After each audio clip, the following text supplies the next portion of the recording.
अल्हम्दुलिल्लाह। अस्सलाम तो वालेकुम। ये मेरे रब सोने की शान है ना, सुबह तक इतनी ज़्यादा गर्मी थी ना, बहुत शदीद गर्मी थी कि एक सेकंड के लिए भी बाहर निकला नहीं जा रहा था। और अब माशाल्लाह अब्र रहमत बरस रही है और बहुत ही ज़ोरदार बारिश हो रही है। बस ये अल्लाह पाक ये बारिश हमारे लिए रहमत हो, ज़हमत ना हो।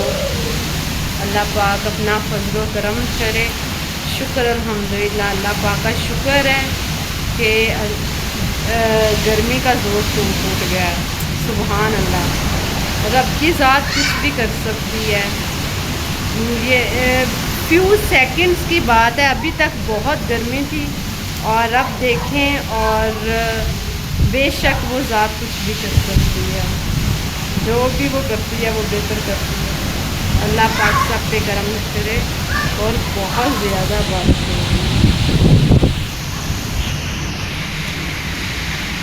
आप लोगों की तरफ भी बारिश हो रही है या नहीं, कमेंट में ज़रूर बताइएगा।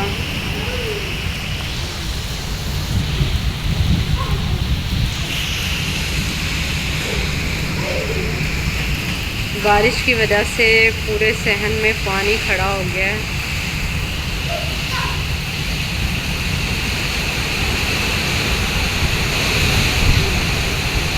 बच्चे तो फिर दीवाने हैं बारिश के। जितना रोक लो ये बाज नहीं है।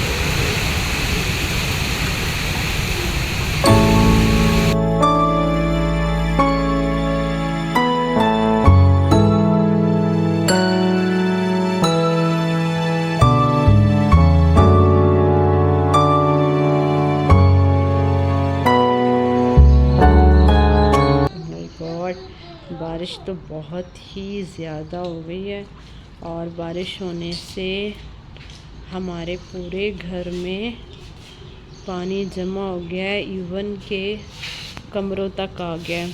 मेरे घर यहाँ तक और ये कमरों के अंदर एंटर हो रहा है।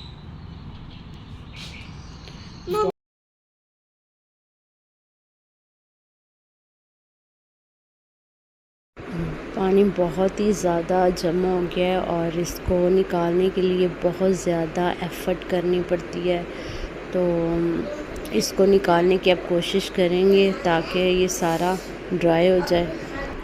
निकालने की बहुत कोशिश कर रहे हैं पिछले 1 घंटे से कि ये सारा पानी जो है वो यहाँ से निकल जाए। और क्योंकि बच्चे भी बार बार पानी में गिर रहे हैं और सारा घर जो है वो पानी के अंदर डूबा पड़ा है। कोशिश जारी है। बारिश जो है वो रहमत होती है रब की, लेकिन बारिश के बाद भी बहुत मसले मसाइल हो जाते हैं। पहले इतनी तेज़ आंधी आई, उसके बाद इतनी ज़्यादा बारिश। अल्लाह पाक सब पे करम करे। बहुत ज़्यादा लॉस हुआ है, बिजली की तारें भी टूट गई हैं और काफ़ी ट्रांसफार्मर गिर गए हैं और लोगों के घरों की छतें टूट गई हैं। अल्लाह पाक सब पे अपना फजल करम फरमाए और सबको अपने अमन ईमान में रखे। आमीन सुम्मा आमीन।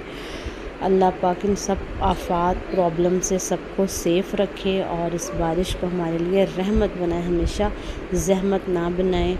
तो काफ़ी हद तक पानी जो है वो रिमूव हो चुका है।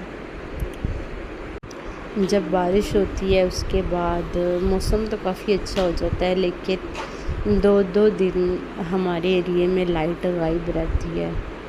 लाइट का कुछ पता नहीं होता कब आएगी कब नहीं आएगी। लेकिन मौसम काफ़ी अच्छा हो गया था और बच्चे भी बहुत खुश हो गए हैं और बाहर जो है वो निकल आए खेलने के लिए, इंजॉय कर रहे हैं। एक और इंसिडेंस हुआ है हमारे घर में। कल हम घर नहीं थे, तो जैसे हम घर वापस आए तो हमारे घर से क्योंकि ये खुला एरिया है और दीवारें भी छोटी हैं, तो बच्चे भी फलांग कर आ जाते हैं इजीली। खुला इलाका है और खैर गेट से तो कोई नहीं अंदर आ सकता। ये जो छोटी दीवारें हैं इनसे बच्चे वगैरह अंदर आ जाते हैं। तो बाहर ना हमारी ओपन चीज़ें पड़ी होती हैं। हम जब घर आए तो हमारी चीज़ें कुछ जो है वो गायब थी। वो पूछने पर अहले मोहल्ला से पता किया, लेकिन किसी ने कहा हमें कोई पता नहीं है। कोई चीज़ों के बारे में इल्म नहीं है कि कहाँ है आपकी चीज़ें, कहाँ नहीं है। तो ये भी गलत बात है कि कोई घर पर ना हो तो उसकी गैर मौजूदगी में उसके घर की दीवारों को फलांग के तो उसकी कोई चीज़ ले जाना। कोई भी चीज़ हो, लेकिन ज़रूरत की चीज़ें होती हैं तो ऐसा हरगिज़ नहीं होना चाहिए। ये भी गलत बात होती है, गलत हरकत होती है, ऐसा नहीं करना चाहिए। हमारा वो एक पानी वाला पाइप था जिससे हम ये सारा फ़र्श वगैरह धोते हैं, वो भी काफ़ी बड़ा था, वो 100-150 फुट का होगा, वो भी घर से गायब था। तो लोग जो हैं वो ले जाते हैं, पता नहीं चलता उन चीज़ों का ऐसे ही। ये तो चले घर से कोई उठा के ले गया, लेकिन इसके अलावा पूरे पाकिस्तान के अंदर ऐसी बहुत सी वारदातें हो रही हैं। गैंग बनाए हुए हैं लेडीज़ और जेंट्स ने मिलकर, और लोगों को जो है वो लूटते हैं। और ये कराची में बहुत ज़्यादा इस तरह की वारदातें हो रही हैं। और ये रिसेंटली जो है वो थोड़े दिन पहले का वाक़या मेरे भाई के साथ ऐसा हुआ है। उनका काम है होलसेल का, तो वो किसी शॉप पे सामान डिलीवर करने जा रहे थे, और उधर शॉप के ऊपर बहुत रश था, तो उन्होंने सामान डिलीवर करना था, उनके हाथ में सामान था, और उन्होंने एक पॉकेट शलवार कमीज़ पहनी हुई थी और साइड वाली पॉकेट में उनका सेल फ़ोन था, और दूसरी साइड पे उन्होंने जो पेमेंट ली हुई थी बाकी शॉप से वो थी। तो वाक़या कुछ इस तरह से हुआ कि उन्होंने हाथ में सामान उठाया हुआ है, उनके ज़हन गुमान में भी नहीं था। एक लेडीज़ आई हैं, उन्होंने पूछना शुरू हो गई कि ये सामान आप भाई कैसे देते हैं होलसेल पर, क्या इसका है, कितना इसमें प्रॉफिट है।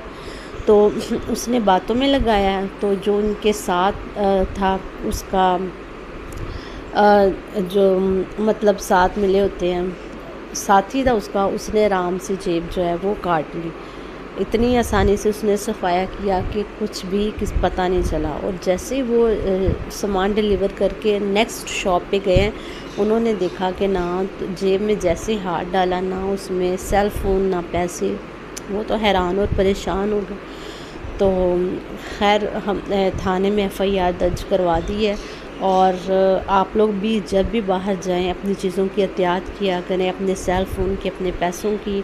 घर में है तो जब भी बाहर जाएं अपनी चीज़ों की सेफ्टी करके फिर जाया करें, ठीक है, क्योंकि चीज़ें जो है वो बार बार नहीं ली जाती। और सेल फ़ोन गुम जाए तो फिर तो ज़्यादा ही दुख होता है, उसमें डाटा होता है, 100 चीज़ें होती हैं।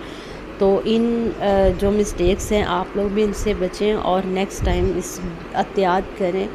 एक दफ़ा बंदे के साथ इस तरह का वाक़या पेश आ जाए, खुद ब खुद ही वो नेक्स्ट टाइम एहतियात करता है कि मुझे इस तरह नहीं, इस तरह से अपनी चीज़ों की जो है वो केयर करनी है। बाहर जाते हुए, घर में आते हुए खुद आपने अपनी चीज़ों की जो है वो केयर करनी होती है, ताकि इस तरह के इंसिडेंट्स जो है वो बच सकें।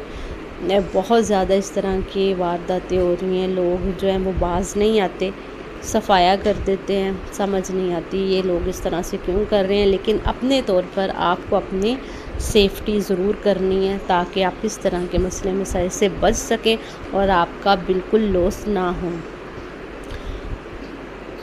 और चीज़ जाने का दुख भी होता है, और जो एक दफ़ा चीज़ ले जाए चोर, वो कहाँ चीज़ें मिलती हैं। पुलिस भी अपने तौर पर काम करती है, लेकिन मुश्किल किस्मत में हो तो चीज़ें मिल जाती हैं, अदरवाइज़ नहीं। आप लोगों को वीडियो अच्छी लगी है तो लाइक करें, चैनल को सब्सक्राइब करें, अपनों के साथ रहें, खुश रहें, आबाद रहें। अल्लाह हाफिज़।